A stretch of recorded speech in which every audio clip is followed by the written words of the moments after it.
Doctor BR Ambedkar జిల్లా P Gannavaram మండలంలో టీడీపీలో వర్గ విభేదాలు తారస్థాయికి చేరుకున్నాయి. మండల అధ్యక్ష ఎంపిక కోసం పి గన్నవరంలో వేరొక వర్గం సమావేశమైంది.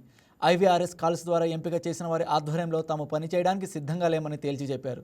కులాలకు అతీతంగా మరలా ఓటింగ్ నిర్వహించాలని డిమాండ్ చేశారు. ఓటింగ్లో ఎవరు గెలిచినా వారి ఆధ్వర్యంలో పనిచేయడానికి సిద్ధంగా ఉన్నామన్నారు.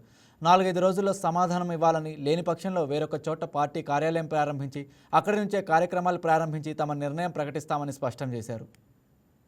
అలా జరగని పక్షంలో 2 రోజులు టైం ఇస్తున్నాం. 2 రోజుల్లో మీరు అధిష్టానం వచ్చి ఇక్కడ మాకు ఎలక్షన్ పెట్టి క్యాండిడేట్ని ఎన్నుకోకుండా కాలయాపన చేస్తే మేము 26 మంది గ్రామ శాఖ కార్యదర్శులు మా క్యాండిడేట్ మండల పార్టీ ప్రెసిడెంట్గా ఎన్నుకుని మేము కార్యకలాపాల్లో జరిపిస్తామని చెప్పి ఈ సభాముఖంగా నేను తెలియజేసుకుంటున్నాను. గత 1983 నుంచి మన తెలుగుదేశం పార్టీ ఎలాగ విధానం నడుపుతుందో అదే విధానం నడపాలి తప్ప ఈ కొత్త విధానాలు పెట్టి నడపడం వల్ల మాకు ఇబ్బంది. ఈ వీడియో మీకు నచ్చినట్లయితే లైక్ చేయండి, షేర్ చేయండి, మా ఛానల్కి సబ్స్క్రైబ్ చేయండి.